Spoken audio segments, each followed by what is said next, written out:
جبکہ الیکشن جہاں کے ایون 77 کا جو تھا وہ سیاسی قوتوں پہ آپ ڈال دیں، الیکشن کمیشن کے اوپر اتنے الزامات نہیں تھے جتنے کہ اس وقت اس الیکشن کمیشن کے اوپر ہیں کہ جس دیدہ دلیری سے انہوں نے آئین شکنی کی ہے، آج نہیں تو کل جو ہے نا یہ راجہ صاحب بلوائے ہی جائیں گے، یہ وقت آئے گا ضرور۔ اگر آپ نے سکندر سلطان راجہ میں ان سے ڈرتا ہوں، نہیں لوگ سمجھے نا راجہ ریاض بھی ہمارے سامنے ہے، راجہ پرویز اشرف بھی ہمارے راجہ پرویز اشرف اس کو بھی عدالت نے بلا لیا، اس طرف آتے ہیں۔ تو بات یہ ہے کہ یہ ابھی فی الحال یہ ہے کہ 6 مہینے تک جو ہے 3 مہینے تک آپ پر میں کوئی نہیں بولے گا، جنوری تک جو ہے نا کتنے رہ گئے، اکتوبر نومبر دسمبر جنوری 4 مہینے تک تو سب چپ ہو جائیں گے جی الیکشن ہو رہے ہیں۔ ہمیں کیا پتا کہ ماضی کی طرح یہ دوبارہ 4 مہینے کے قریب جب یہ پہنچیں گے یہ کہیں گے جی میں نے تو یہ اعلان کر دیا تھا، مگر گورنمنٹ یہ کہہ رہی ہے کہ ہمارے پاس پیسے نہیں ہیں، کچے کے علاقے اندر دوبارہ آپریشن شروع ہو گیا الحمدللہ، اور خدا نہ خواستہ اور بھی کوئی سیکورٹی کے ایشوز ہو سکتے ہیں، پیسے نہیں ہیں، کچھ بھی کروا کے یہ کروائے جا سکتا ہے۔ فی الحال 4 مہینے تک یہ ٹل گیا، سو ابھی بھی یقین نہیں، اللہ کرے کہ چلو دیر صحیح ہو جائیں تو ماننے کو دل کرتا ہے، مگر ابھی اور سوالات ہیں کس حالات میں ہوں گے، کون کرے گا، کیا پارٹیاں کون سی ہوں گی، کینڈیڈیٹ کون سے ہوں گے، کون بائیک آؤٹ کرے گا، کون نہیں کرے گا، کس کو الیکشن لڑنے کی اجازت ہوگی، کس کو نہیں ہوگی، تو یہ بھی کافی سارے سوالات ہیں، تو ڈھول نہیں پیٹا جانا چاہیے۔ ٹھیک ہے، لیکن عامر صاحب آپ کو یاد ہوگا پنجاب کی جب الیکشن کی بات ہو رہی تھی تو اس وقت کئی مہینے پہلے انہوں نے 8 اکتوبر کی تاریخ دے دی تھی، اب عام انتخاب کی بات ہو رہی ہے، آخری ہفتہ بتا رہے ہیں، ریلکٹنٹ کیوں ہے؟ ایک تاریخ دے دیں، کیوں اتنے گریز ہیں تاریخ دینے سے؟ پہلے کئی مہینے پہلے 8 اکتوبر دے دیا پنجاب کے حوالے سے جب انہوں نے بات کی الیکشن کی، اب یہ الیکشن کی تاریخ دینے میں کیوں اتنے گریز؟ میں ایگزیکٹلی اسی لیے کہہ رہا ہوں کہ الیکشن کی تاریخ بھی دے دیتے، جس طرح آپ نے بالکل صحیح فرمایا کہ پہلے تاریخ دے دی تھی، اس کے بعد مکر گئے، اس کے بعد انہوں نے اپنی پوزیشن چینج کر لی، اس کے بعد نئے قانون بنوا لیے، اس کے بعد یہ سارا ان کا بیانیہ چینج ہو گیا۔ پہلے انہوں نے سپریم کورٹ کے آگے جا کے کہا تھا کہ ہمارا کوئی مسئلہ نہیں، ہم الیکشن کروانے کے لیے ہماری تیاری مکمل ہے، آپ ہمیں ریسورسز دے دیں۔ بعد میں پھر یہ CCI والا معاملہ اور رائے شماری والا معاملہ آ گیا، پھر قانون تبدیل کر دیا گیا، پھر انہوں نے سٹانس چینج کر لیا گیا، سو اس لیے کریڈیبلٹی نہیں ہے ان کی، بالکل بھی کریڈیبلٹی نہیں ہے، یہ جب مرضی جو مرضی تاریخ کر دیں۔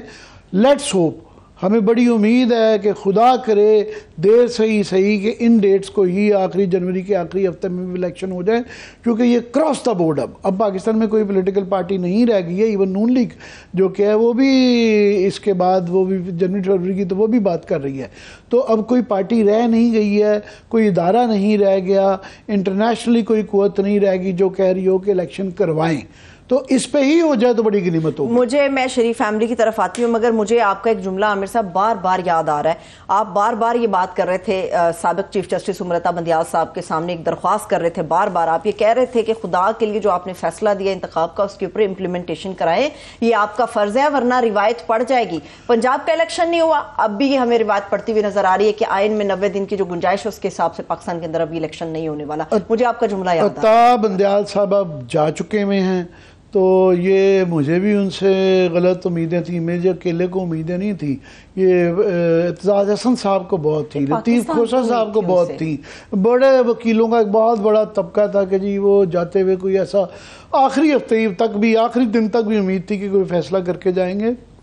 جو مرضی وہ کہتے رہیں، یہ ان پہ یہ بلاٹ لگ گیا ہے، سو وہ ان کی لیگیسی یہ بن گئی ہے، یہ تاریخ میں یہ دہراتا جاتا رہے گا کہ عطا بندیال صاحب ایک کمزور چیف جسٹس تھے، اور ان کی جو ہے عدالت کے اندر بھی ان کی تقسیم انہوں نے کی، اپنی عدالت کو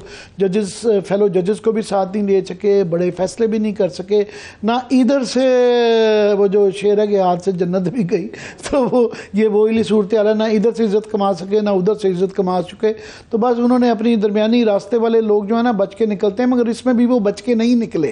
میں نہیں سمجھتا ہوں کہ ان کو کوئی اچھے الفاظ میں جج کیا جائے گا۔ فیصلے سے یاد آیا، شہباز شریف صاحب نے اچانک سے لندن کا جانے کا فیصلہ کیوں کیا؟ بھئی آج ان کی طرف سے آ رہا ہے کہ جی ایک بہت اہم فیصلہ ہونا تھا، میٹنگ ٹیلی فون پہ بات نہیں ہو سکتی تھی، اب یہ کیا ایسی چیز ایک دم سے ہوگی، انسان سوچتا ہے 24 گھنٹے میں کیا قیامت آ گئی ہے کہ یہ جو اتنا اہم فیصلہ تھا یہ وہیں سے کر کے آتے، کیا ضرورت تھی ایک دم یہاں آئے اور بتایا گیا کہ جناب وہ 10 لاکھ کا مجمع لے کے میں ان سے لندن، آپ کو یاد ہے اپنے گھر کے باہر انہوں نے نواز شریف کے گھر کے باہر کہا کہ میں استقبال کے لیے وہاں جا رہا ہوں، میں خود اپنے بڑے بھائی جان کا استقبال کروں گا، اور وہ استقبال کے لیے آئے، 10 لاکھ بندہ اکٹھے کرنے کے لیے آواز بھی لگا دی گئی، اور اس کے بعد 24 گھنٹے کے اندر بستر گول کر کے دوبارہ چلے گئے۔ ایک اور اہم میٹنگ یاد آ گئی، یار یہ کوئی بچوں کا کھیل ہے کہ جی بہت اہم میٹنگ یاد آ گئی، اور ساتھ میں دخترے قوم جو ہیں مریم نواز بی بی چلی گئی ہیں کہ جی بہت اہم میٹنگ ہے۔ تو پتہ نہیں کیا ابھی فیصلے کرنے چاہ رہے ہیں، کا فیصلہ کیوں کیا؟ یہ تو خیر بات سنیں، کوئی اور میخیں ہم نکالیں یہ کہ اکٹھے، پھر آپ یہ کہیں گی کہ وہ ساتھ والی سیٹوں پہ کیوں نہیں بیٹھے۔ میں تو صرف چچا کا بتا رہا ہوں کہ باقی سوال ہیں وہ ان کے ہیں، وہ آئے اور وہ چلی گئیں، تو اس کے بعد کہا کہ بہت اہم میٹنگ ہے تو ان کو دوبارہ جانا پڑ گیا۔ تو ایک اس کے بعد پھر وہ کریڈیبلٹی کی بات آ جاتی ہے نا کہ یہ فیصلے، بات یہ ہے کہ اتنے زیادہ پاور لابیز ہیں اور اتنے زیادہ ویریبلز ہیں کہ کسی ایک پارٹی کے ہاتھ میں نہیں ہے یہاں پہ کہ یہ نواز شریف صاحب نے جو تاثر دیا جا رہا ہے کہ انہوں نے فیصلہ کرنا ہے کہ کب الیکشن ہوں گے اور وہ خود ہی پرائم منسٹر ہوں گے اور خود ہی وہ سارا جو کیے بیٹھے ہیں۔ اگر اتنے فیصلے ان کے ہاتھ میں ساری یہ جو اس کی باغیں ہوتی اس ٹانگے کی، تو وہ یہ 24 گھنٹے ٹانگا پارٹی یاد آئے تھے، ٹانگا نہ کہ چلے۔ یہ خواجہ آصف صاحب کے الفاظ تھے۔ یہ ایک دفعہ فاروق لغاری کے متعلق جو ہے نا ان کے خاندان کے 4-5 لوگ M N A M P A بن گئے تھے، تو انہوں نے وہ ایک باجماعت آئے تھے، فاروق لغاری صاحب، ان کا بیٹا بھی تھا، ان کے کزنز بھی تھے، جعفر لغاری صاحب کی بیگم صاحبہ امینہ لغاری، انہوں نے کہا جی یہ ٹانگا پارٹی بھی آ گئی ہے پوری جو ہے نا، تو اس لیے یہ الفاظ نون لیگ کے ہی بنائے گئے ہیں، ٹانگا پارٹی، میں نہیں یہ کہہ رہا کہ ٹانگا۔ اینی وے سنجیدہ بات یہ ہے کہ یہ ابھی بھی اسی لیے کوئی چیز حتمی نہیں کہی جا سکتی کہ الیکشن کب ہوں گے، کن حالات میں ہوں گے، اور یہ فیصلے ایک پارٹی کے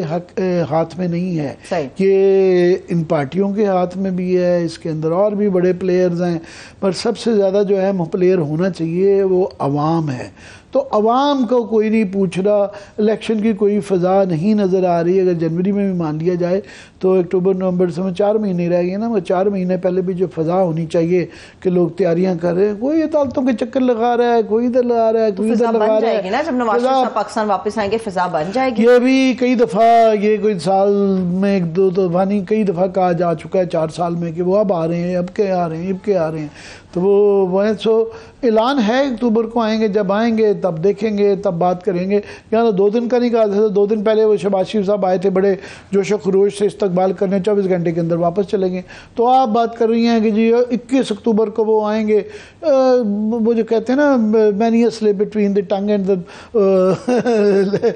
کپ اینڈ دی لپس، تو وہ تب 21 دن کا جو ہے ابھی 1 مہینے کا فرق ہے، 30 دن پاکستان میں، 30 دن کے اندر کیا 1 دن کے اندر قیامت آ جاتی ہے۔ ایئرپورٹ سے وہ ہیلی کاپٹر پہ بیٹھیں گے، وہاں سے مینار پاکستان اتریں گے، وہاں 10 لاکھ سے 15 لاکھ کے مجمع سے خطاب کریں گے اور گھر چلے جائیں گے۔ تو یہ پلان تو ہے، مگر ایک اور دوسرا پلان بھی ہے جس کا کہ نہیں، عدالتوں کا، آئین کا، قانون کا جو ایک وہ ہے کہ ایک آدمی جو کہ مفرور ہے اور مجرم ہے تو اس کو اصولی طور پہ کس منہ سے ان کو داتا دربار یا مینار پاکستان جانے کی اجازت دی جائے گی، 10 لاکھ کے مجمع کے ساتھ ان کو گرفتار کرنا پڑے گا، نہیں کیا جائے گا تو پھر اس کی جسٹیفیکیشن دینی پڑے گی۔ عدالتیں بھی اب تو انقلابی عدالتیں آ گئی ہیں نا، تو ان کے اوپر بھی سوال آئے گا کہ جناب یہ دیکھیں یہ آپ کی نظروں کے سامنے ہو رہا ہے، کسی کو ہتھکڑیاں لگائی جا رہی ہیں تو کس کو جو ہے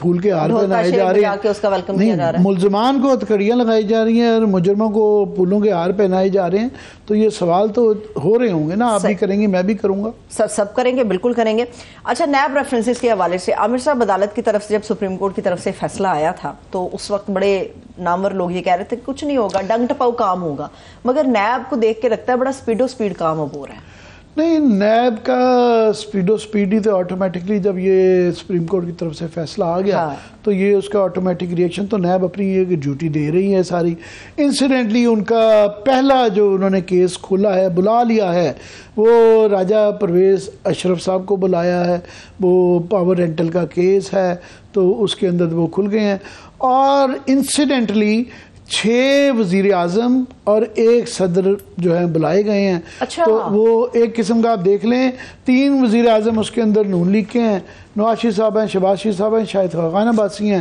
اور 3 ہی لوگ سمجھ لیں کہ یوسف رضا گیلانی، راجہ پرویز اشرف اور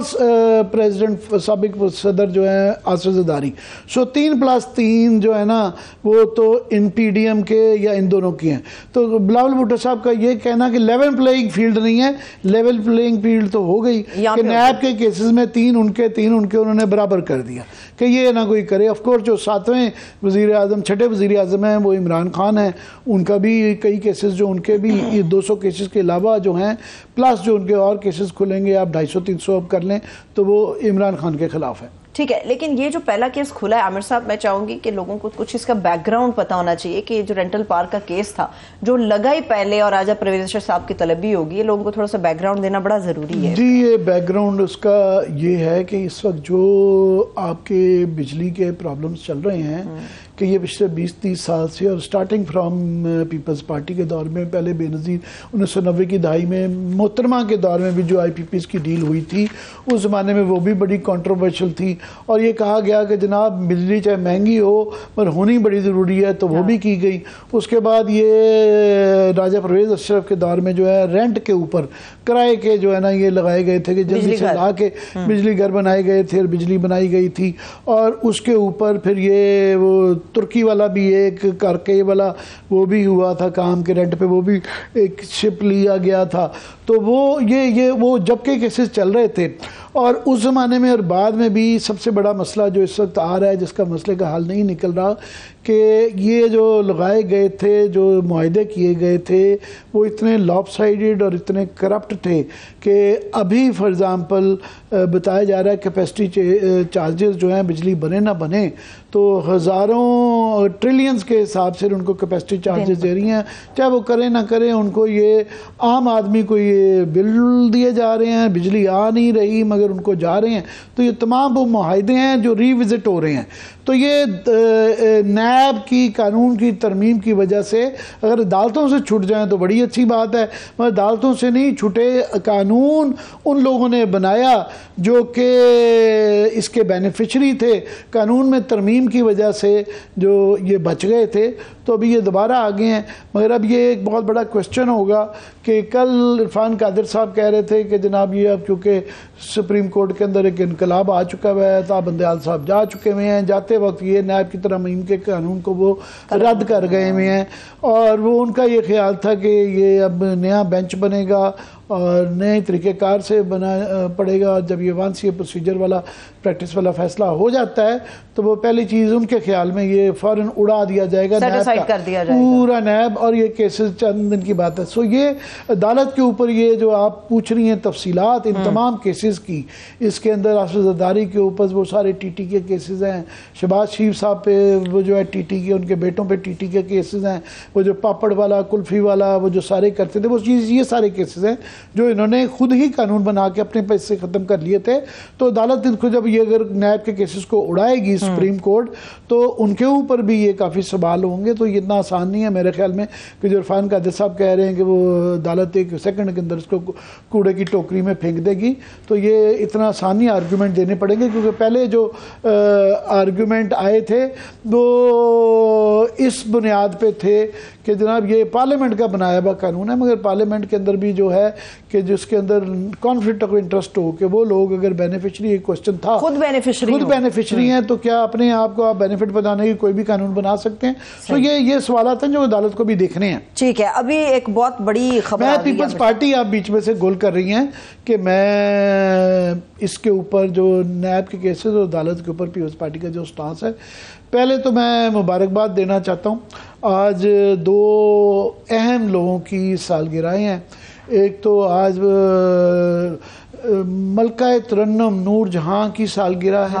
تو ہم سارے ان کے بہت بڑے مداح ہیں اور رہتی دنیا تک ان کے لوگ مداح رہیں گے، تو ان کو سالگرہ مبارک۔ اور دوسری آج سالگرہ جو ہے وہ بلاول بھٹو صاحب کی ہے، ان کو بھی بہت زیادہ مبارک۔ آج وہ 35 سال کے ہو گئے ہیں۔ میری صرف یہ امید ہے، درخواست ہے کہ وہ بیچارے جو 35 سال کے آدمی کو وہ جو یہ کہتے رہتے ہیں، شکایت کرتے رہتے ہیں اپنے ابا سے کہ میرے ہاتھ نہ باندھیں یا مجھے کھلا چھوڑ دیں 35 سال کی عمر میں، جبکہ خاص طور پہ بلاول صاحب ایک کینڈیڈیٹ بھی ہیں پرائم منسٹر کے، تو ان کو اب یہ کھلا چھوڑ دیا جائے، ان کے ہاتھ باندھنے بند کیا جائے۔ ہم بھی دیکھنا چاہتے ہیں وہ کیا کرتب ہے، کیا کمال ہے وہ کرنا چاہتے ہیں۔ اب وہ بڑے ہو گئے ہیں، اب بڑے ہو گئے ہیں، 35 سال ایک بہت اچھی ایک مناسب عمر ہوتی ہے۔ اس کے بعد ان کو نہ یا وہ کہنا بند کر دیں کہ میرے ہاتھ کھول دیں، تو یا وہ خود کہنا بند کر دیں۔ ہم امید کرتے ہیں کہ 36ویں سال تک جو ہے یہ تمام ان پہ جو قدغنیں ہیں ان کی مشکلات ختم ہوگی۔ بال میں ان کو ہیپی برتھ ڈے کہنا چاہتا ہوں۔ میری طرف سے ہمارے مقابلے ہمارے چینل کی طرف سے ان کو ہیپی برتھ ڈے کہہ دیتے ہیں۔ عامر صاحب، خبر بہت بڑی عدالت کی آپ نے بات کی، خبر یہ آ گئی ہے اس وقت کہ فیض آباد دھرنا کیس جو ہے سپریم کورٹ نے نظر ثانی کیس سماعت کے لیے مقرر کر دیا ہے، اور فائز عیسیٰ صاحب 3 رکنی بینچ ہے، اس میں جسٹس فائز عیسیٰ صاحب ہوں گے، اطہر من اللہ صاحب ہوں گے، امین الدین صاحب ہوں گے۔ 28 ستمبر کو اس کی سماعت ہونے جا رہی ہے۔ 3 رکنی بینچ یہ تشکیل دے دیا گیا۔ جی، یہ ان لوگوں کے لیے دھچکا ہونا چاہیے جو یہ سمجھ رہے تھے۔ ایک یہ تاثر بنا دیا گیا تھا کہ جسٹس فائز عیسیٰ آئیں گے تو وہ اس فیصلے کا یہ کریں گے وہ کریں گے، اور یہ ایک بہت بڑا طبقہ جو کہہ رہا تھا کہ یہ اگر کسی کا خیال ہے کہ وہ کوئی غیر جمہوری، غیر آئینی یا وہ بالکل ایک ربڑ سٹیمپ چیف جسٹس ہوں گے، وہ نہیں ہوں گے۔ سو انہوں نے پہلا ہی جو یہ جھٹکا دیا ہے، یہ چھوٹا جھٹکا نہیں، کیونکہ یہ فیض آباد کے کیس کا تعلق ڈائریکٹلی جنرل فیض سے بھی تھا، اسی وجہ سے تو ریفرنس کا سامنا بھی کرنا پڑا انہیں، اور ان کے متعلق جو پرابلم تھی ان سے تک اقتدار کے ایوانوں میں، وہ اس طرح کے اس کیس سے، اور کوئٹہ کا ایک فیصلہ انہوں نے بہت اعلیٰ قسم کا وہاں پہ جو ہوا تھا، بڑے سخت الفاظ تھے وہاں پہ انہوں نے اس وقت کی جو گورنمنٹ اور اسٹیبلشمنٹ پہ کیے تھے۔ سو یہ 2-3 ان کے فیصلے آئے تھے جن کی وجہ سے ان کے متعلق الارم بج گئے تھے کہ یار یہ وہ ہیں۔ سو یہ بڑی ان سے کل پرسوں ہی پوچھا گیا کہ آپ اس کا کیس کا کریں گے، تو انہوں نے مذاق کے طور پہ یہ جو رپورٹ ہوا یہ کہا کہ پھر آپ میرے خلاف بھی یہ دھرنے دیں گے۔ تو یہ ایک بہت بڑی خبر ہے، اب دیکھتے ہیں کہ یہ اونٹ کس کروٹ بیٹھے گا، مگر یہ خبر بڑی ہے کہ اگر انہوں نے یہ کیس کھول لیا، اور یہ یاد رہے کہ یہ ان کا پہلا کیس ہے اس میں، کہ ظاہر ہے پروسیجرل والا ایکٹ تو اس کا انہوں نے کہا ہے کہ جو پولیٹیکلی سینسٹیو کیسز ہیں ان کا اس کا فیصلہ ہونے کے بعد ان کو جوڑا جائے گا، اس لیے کہ ان کا اور 5-6 اور ججز کا یہ ایک پوزیشن رہی ہوئی ہے کہ جب تک اس کا فیصلہ نہیں ہوتا کہ عدالت کے از خود نوٹس کے اوپر اور بینچ بنانے کے اختیارات کے جو مسائل ہیں، تو اختیارات کا فیصلہ نہیں ہوتا تو ہم ان کے ابھی کیسز نہیں کھولے جائیں گے۔ سو یہ ان سے، مگر یہ بسائڈز دیٹ کیس جو ہے، یہ میں سمجھتا ہوں سب سے اہم اور حساس کیس تو یہ والا ہے جو اب یہ دیکھتے ہیں کدھر جاتے ہیں ہم۔ ظاہر ہے سب جوڈیس ٹیسٹ کے اوپر اس سے زیادہ کیا کہہ سکتے ہیں۔ چلیے، عدالت سے متعلق اور بھی ایک اہم معاملہ، عامر صاحب، مرحوم ارشد شریف کا قتل کیس، یہ مقدمہ جو ہے وہ داخل دفتر کر دیا گیا ہے۔ عامر صاحب، مطلب مجھے پانی پینا پڑ گیا ہے کہ ارشد کا جو گھاؤ ہے یہ کبھی جائے گا نہیں، اور اب اس کی شہادت کو 1 سال کے قریب ہونے کو ہے، اکتوبر میں 1 سال ہو چکا۔ جی بالکل، اور ہم نے بڑے امیدیں بھی تھیں، ہماری دعوے بھی کیے، کوشش بھی کی کہ اس کا ہم ارشد شریف کو اگر انصاف نہیں دلوا سکتے تو ہم عوام کی نمائندگی، پبلک کے نمائندگی، ان کے مسائل کے اوپر کیا ڈسکس کریں گے، مگر یہ ابھی تک جو ہے ہمیں اس میں ناکامی رہی ہے. میں آپ کی آواز سے وہ محسوس کر سکتی ہوں جی, ایک دم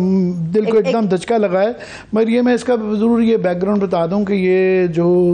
سیشن کورٹ کے اندر یہ جو کیس چل رہا تھا تو انہوں نے اس کی گواہان کی عدم دلچسپی اور عدم پیشی کی وجہ سے مقدمہ داخلے دفتر کر دیا گیا ہے. اب اس کا سب سے اہم پہلو یہ ہے کہ پچھلی دفعہ چیف جسٹس عطا بندیال صاحب نے جان چھڑائی تھی اس کیس سے کہ انہوں نے 2-3 غلطیاں کی تھیں. ہمیں بہت زیادہ, ہم نے اس پہ پروٹیسٹ بھی کیا تھا, جو ان کا ایک بہت زیادہ میں سمجھوں کمزور فیصلے تھے. ایک تو یہ کہ انہوں نے یہ اس کی جو ایف آئی آر تھی وہ ہمیشہ قانونی طور پہ بھی اخلاقی طور پہ بھی اس کا حق ہمیشہ وہ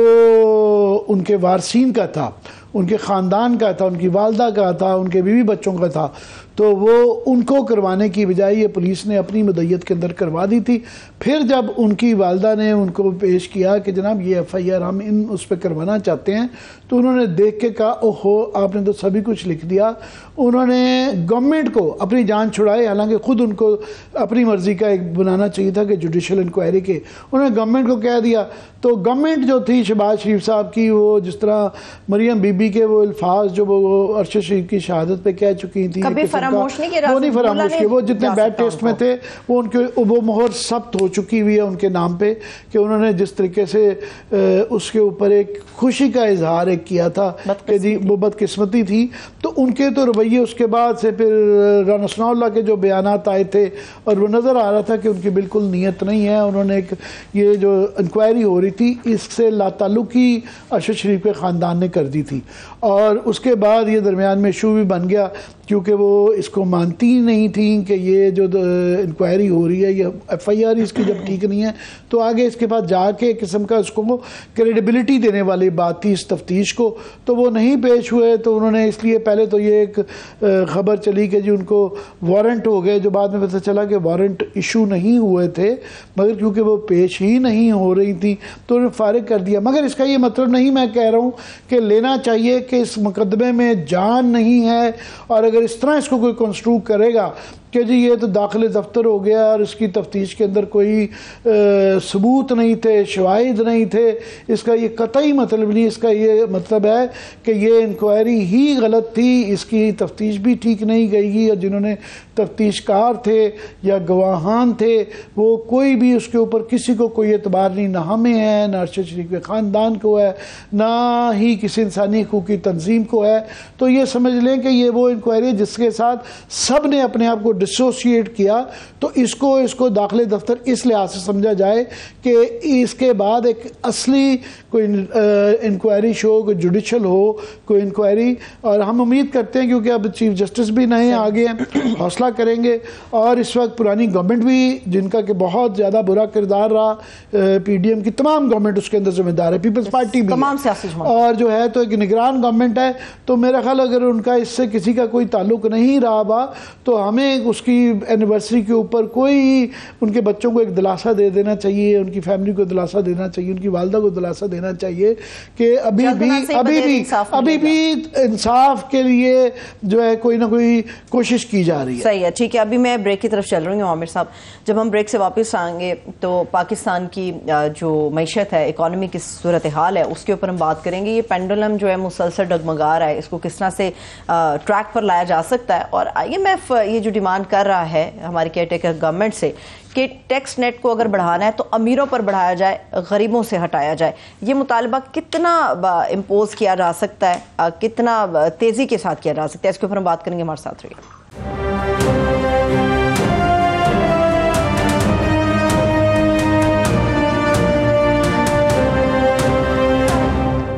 بریک کے بعد ایک بار پھر سے پروگرام میں ہم آپ کو خوش آمدید کہیں کہ پاکستان کی ڈگمگاتی ہوئی معیشت کے اوپر ہم بات کرنے جا رہے ہیں کہ دلاسے کتنے دینے کی ضرورت ہے, سہارے کتنے دینے کی ضرورت ہے, کتنی بیساکھیاں مزید ہمیں چاہیے گی. اس پہ بات کرنے کے لیے ماہر معاشیات ڈاکٹر شاہد حسن صدیقی صاحب نے بھی جوائن کیا. ڈاکٹر صاحب تھینک سو مچ آپ کے وقت کے لیے. اوور ٹو یو عامر صاحب. جی یہ ڈاکٹر صاحب سے ہی بالکل وہ لیں گے. صرف میں تھوڑی سی ایک تمہید باندھ دوں کہ کیونکہ پہلے جو معاشیات کے اوپر ایک جو بحث ہوتی تھی تو لوگ اس سے بور ہو جاتے تھے کہ یار یہ بڑی ٹیکنیکل گفتگو ہے، اور یہ سمجھا جاتا تھا کہ یہ صرف جو ہیں معیشت کے ماہر ہی ان کے اوپر بات کر سکتے ہیں، عام آدمی اس میں دلچسپی نہیں لیتا۔ یہ ہمارے جیسے لوگ جو اس پہ لیتے تھے ان پہ بھی یہ الزام لگتا تھا، مگر کیونکہ اب یہ معاشی مسائل کی وجہ سے یہ لوگوں کے گھر تک پہنچ گئے ہیں مسائل۔ اب جب بجلی کے بل جو ہیں وہ پہلے ہی لوگ سڑکوں پہ آئے ہوئے، اب بتایا جا رہا ہے 2 روپے یونٹ مزید بڑھنے جا رہا ہے، 50% بتایا جا رہا ہے کہ گیس، آج کا اعلان یہ ہے کہ آج وزیر صاحب موصوف نے یہ کہا ہے کہ ہم آپ کو بتا رہے ہیں کہ اس سال بھی ہم دستیاب نہیں کر سکیں گے گیس، یعنی کہ لوڈ شیڈنگ کے تیار بھی دیں اور ساتھ میں 50% گیس بھی بڑھانے جا رہے ہیں۔ تو یہ بھی بری خبر ہے۔ پٹرول پہلے ہی 331 روپے پہ جا چکا ہوا ہے، تو عام آدمی اب یہ جاننا شروع ہو گیا ہے، اور شاہد صاحب کو پہلے بھی ہم تو بچپن سے پڑھتے آ رہے ہیں، تو اب لوگ دلچسپی شاہد صاحب لینے لگ پڑے ہیں کہ یہ جو مہنگائی جو ہو رہی ہے اور یہ جو مسائل ہیں اس کے پیچھے بیک گراؤنڈ میں کیا محرکات کار فرما ہیں۔ ذرا میں چاہ رہا ہوں ایک میکرو آپ اس کے اوپر تھوڑا سا ویو دے دیں کہ فار ایگزامپل سٹارٹنگ کہ یہ ابھی جو ایک مزید فگر آ گیا ہے کہ شارٹ فال 4.5 ارب ڈالر کی، تمام تر قرضے لینے کے باوجود، تمام تر رول اوورز کے باوجود، تمام تر دلاسے IMF کے باوجود ابھی بھی بتایا جا رہا ہے کہ 4.5 ارب روپے کا ایک خلا آ رہا ہے۔ تو یہ کتنا سنجیدہ معاملہ ہے، ہمیں مزید کتنا ڈرنا چاہیے؟ بہت شکریہ آپ کا۔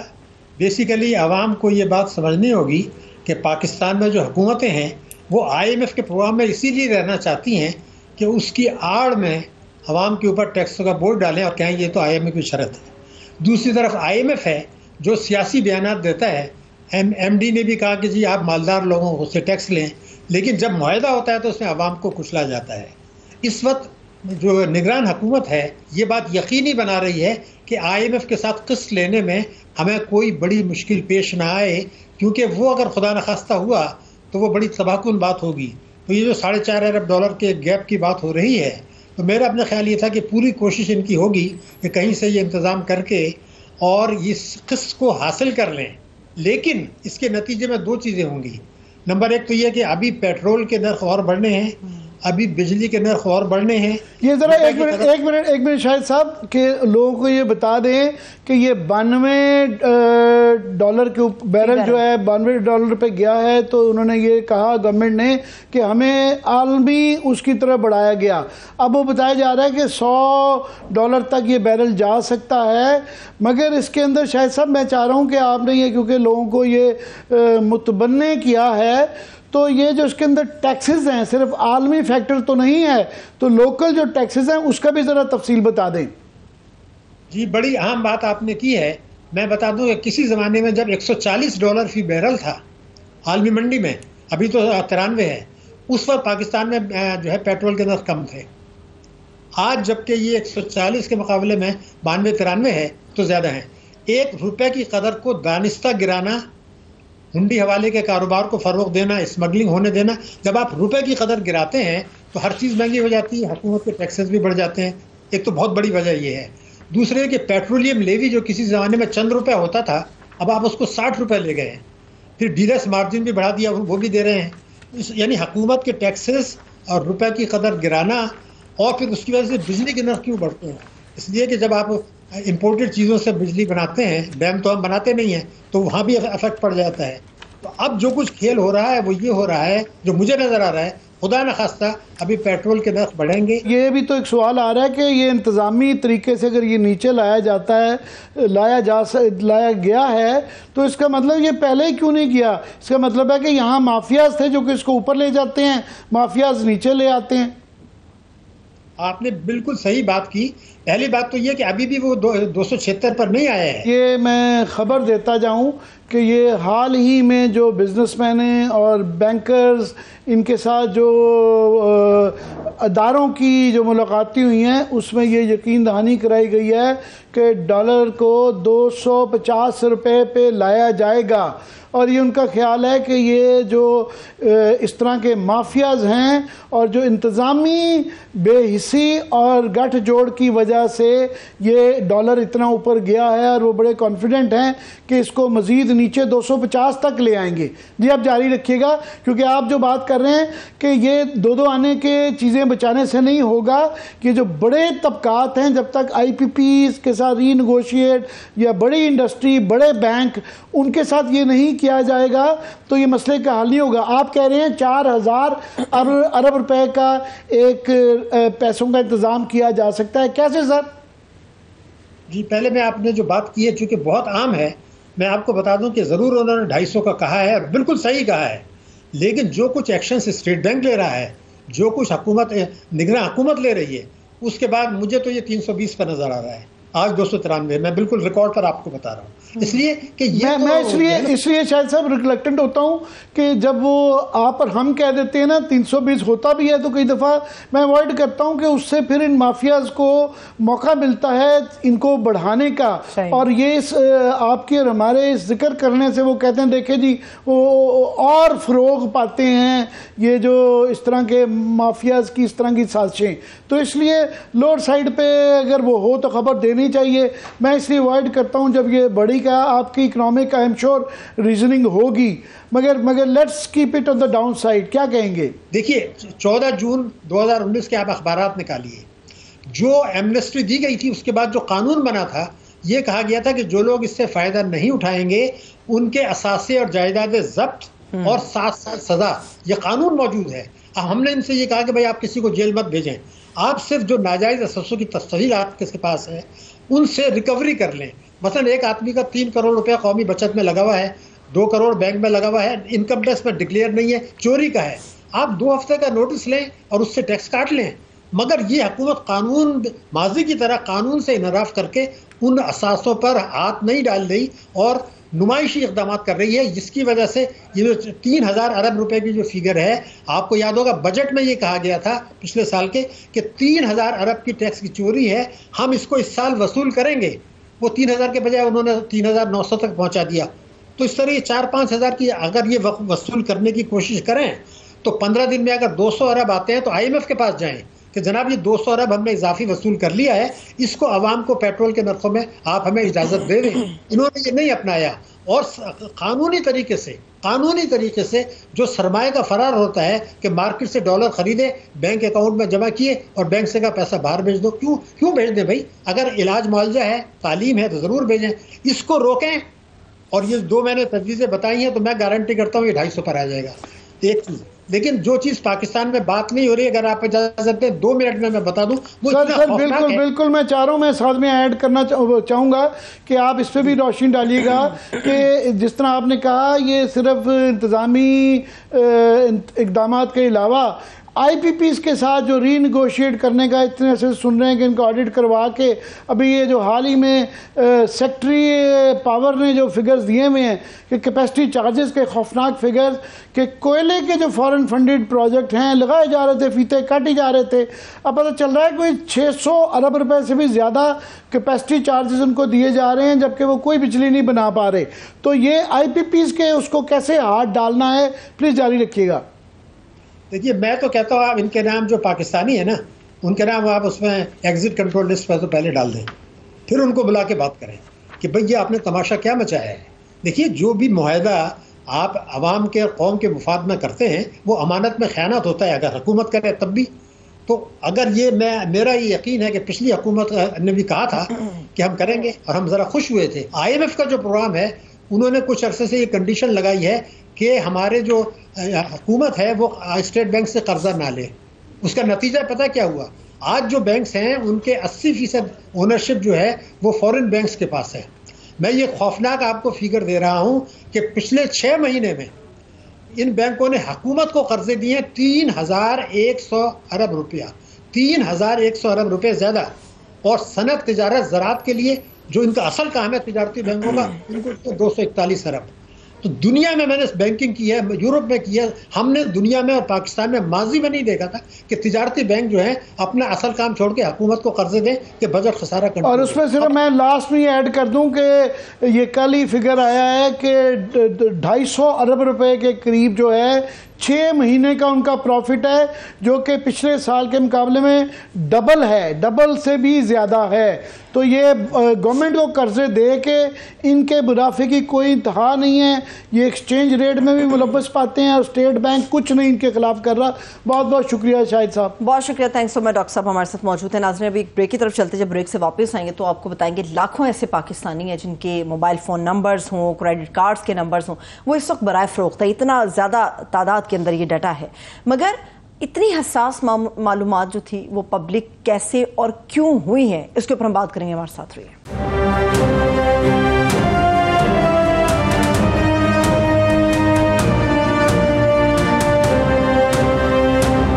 بریک کے بعد ایک بار پھر سے پروگرام میں ہم آپ کو خوش آمدید کہیں گے. عامر صاحب، بہت بڑی تعداد میں یہ ڈیٹا ہے، یہ کس طرح سے لیک ہوا؟ چوری ہوا یا لیک ہوا؟ کیا ہوا اس کے ساتھ؟ جی مجھے بتایا گیا کہ وقت ہمارے پاس کم ہے. یہ بہت ہی اہم خبر ہے کہ یہ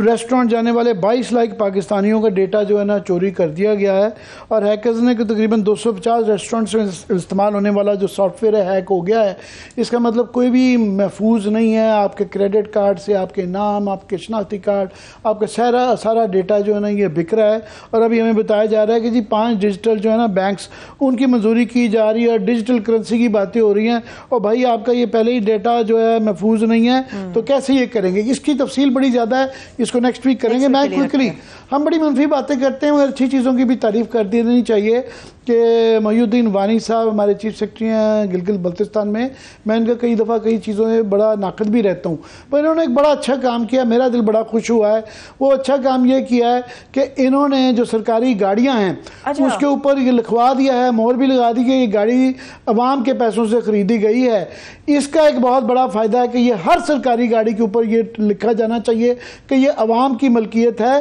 کیونکہ یہ جتنا مس یوز ہوتا ہے یہ گاڑیاں کہ یہ اسلام آباد سے لے کے کراچی، لاہور، ہر جگہ یہ سرکاری گاڑیوں کے اوپر جو ہے اپنے بچے بھی پھرتے ہیں، اسکولوں میں بھی جاتے ہیں، بیگمات شاپنگ کے لیے جاتی ہیں، اور جو ہے ایک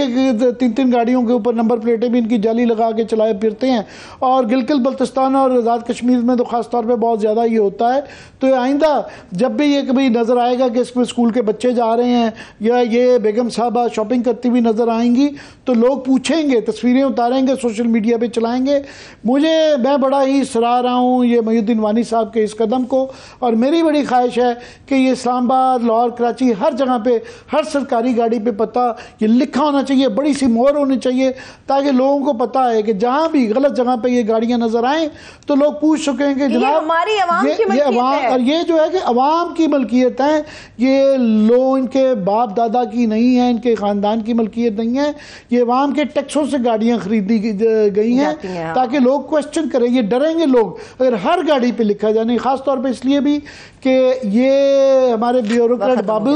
یہ پیسے بھی لیتے ہیں، گاڑیاں بھی استعمال کرتے ہیں اور نخرہ بھی الگ سے دکھاتے ہیں. لیکن یاد رہے ویل ڈن محی الدین وانی صاحب. بالکل، یہ صرف انہوں نے اپنے تک محدود نہیں رکھا، جتنے بھی محکمے وہاں پر ان سب کو یہ مراسلہ انہوں نے بھیج دیا. چلیے مجھے اجازت دیجیے، اپنا بہت سا خیال رکھیے. خدا حافظ.